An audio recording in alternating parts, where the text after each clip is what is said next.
Hola, buenos días. Es Nico.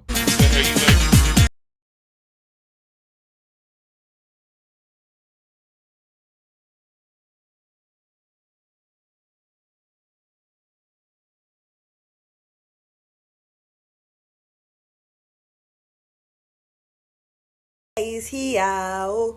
Save the white people. White Crusader is here, oh. Save the white people. Save the white people. White Crusader. White Crusader. Hey guys, before we get started, make sure to like, comment, and subscribe, and hit that notification bell to stay up to date with all of my posts. Follow me on social media. You already know Thirst Traps are on Instagram. Humor is on Twitter. I last posted about choosing mediocre white gays over black and brown excellence. Basically talking about the double standards of dating white people and holding them to a different standard than a person of color, as in a white person can be average, see them on the street, kind of attractive level, while you hold black and brown people of color to model status to be worthy of dating validity. Another video that I posted about was social media and dating validity and how social media can really affect your dating options. And before that, I talked about how Grindr was toxic to self-esteem. Yeah, so go watch those if you haven't watched those, because I need the views. Like I said, I think I already told you to follow me on social media, but yeah, let me just get started on this video. So today, the first thing someone said was, I bet Nico's about to make a YouTube video on this. Damn right I am. Calling out racist white people. That's me, especially if they're gay. But yeah, so today we're here to talk about Bidi Bom Bom music. So, essentially, there was Twitter drama stemming from a white gay, as per usual. He came online defending his white queen, his white woman, Taylor Swift. Because he said, if you don't like Taylor Swift, yada, yada, yada, I suck the farts out her flat ass, and she is amazing. She sells lots of CDs, she has lots of hits, and if you don't like it, then you can go back to your Bidi Bom Bom music. That was essentially it. It was basically a post kissing, like, the freshly dingo-berried asshole of Taylor Swift while shitting on minorities for no reason. Like, if he had just left out the Bidi Bom Bom music part, it would not have been racist. It would have been tacky, but it would not have been racist, and he knows that. He knows that. Before I even hop into this conversation, I just want to say, I'm going to use the words of problematic, crazy-ass Azealia Banks. McDonald's sells a lot of food. They sell many burgers. We do not call them the pinnacle of fine cuisine, though. I don't understand why y'all act like selling records makes someone the best. No. Taylor Swift, she is an amazing songwriter. She is not that great of a singer. She's a good singer, but she is not like a Whitney Houston or a Mariah Carey. She writes amazing songs. Her music is very formulaic and palatable. She is a cookie cutter pop girl. Like, if you think, okay, who's a pop girl? Taylor Swift. She doesn't dance. She sings okay. Like, she's not a strong singer. She's an amazing songwriter, but she has amazing marketability. Like, you can really market Taylor Swift to multiple genres just because she can fit country, she can fit pop. If she wants to get a little Negro, she can add some rap artists on her songs. She can really move around those, like, categories because she's a white woman.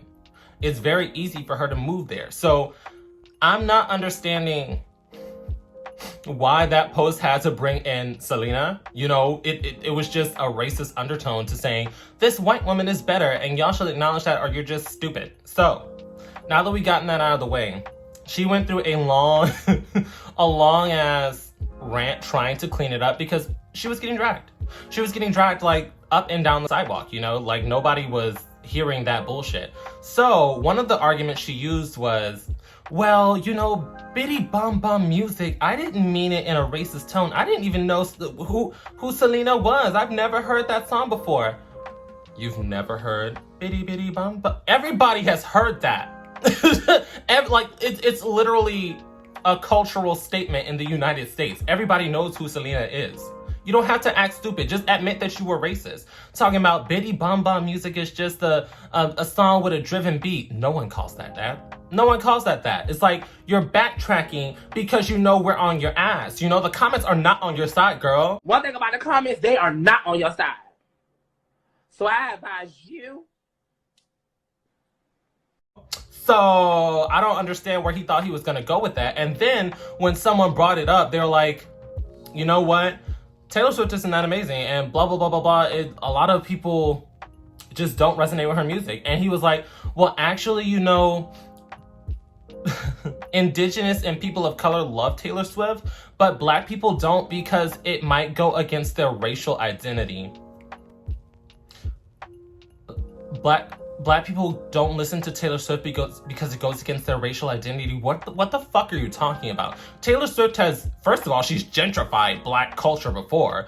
The rip-off of Beyonce's performance, the massacre of September by Earth, Wind, and Fire, I think that's it. The massacre of that on her album, like, she has gentrified Black culture before. And I know Black Taylor Swift stans. Like, I know Black Swifties. So it's not a, oh, well, you know, Taylor Swift just isn't for Black people and Black people just don't. It's like, who gave you the authority to say that Black people don't listen to Taylor Swift? Hell, even, I mean, when she first came out, even I heard some of her songs, like, think of a Taylor Swift song. This is embarrassing. Romeo and Juliet. Damn. I really don't listen to Taylor Swift.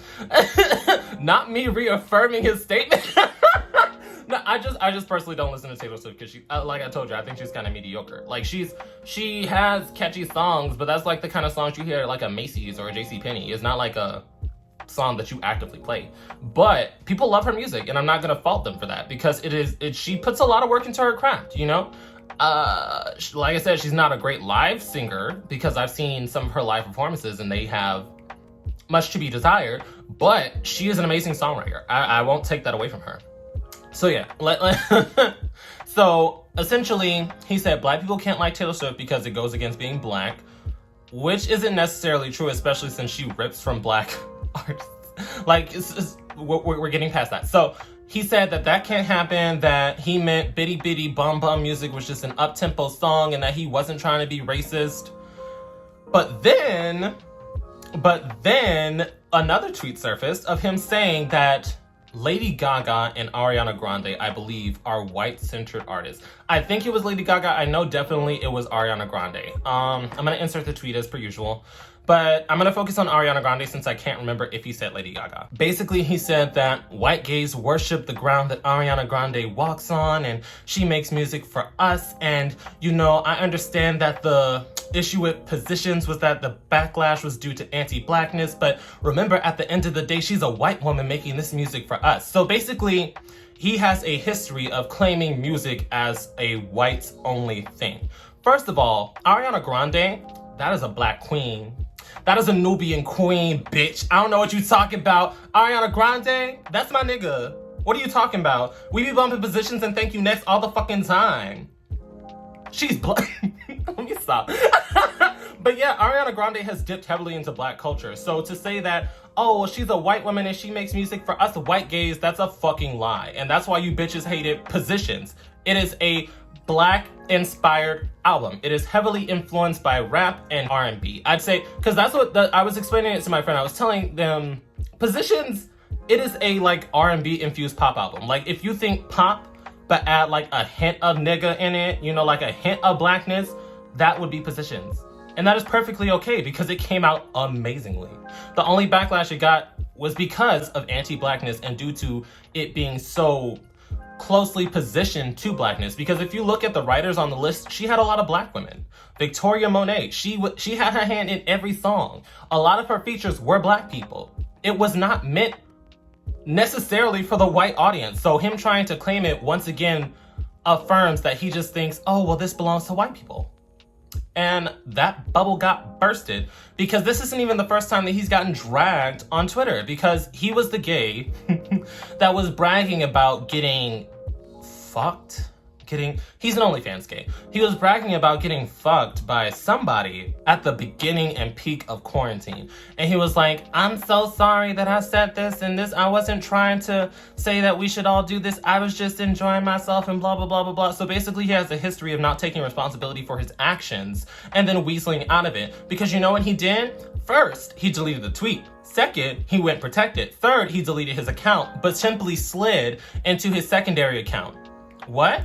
Yeah, he has a freak Twitter that he just ran and hid to. So it's like he's not necessarily gone, even though he said he was taking a break from Twitter. He essentially just wants to let this die down like the last time so he can return. And what I find funny, what I find hilarious is that I went through some of the collabs that he had because I do my fucking research. I didn't care to see his pale, flat ass getting fucked. It was more so, he was fucking Mexican men.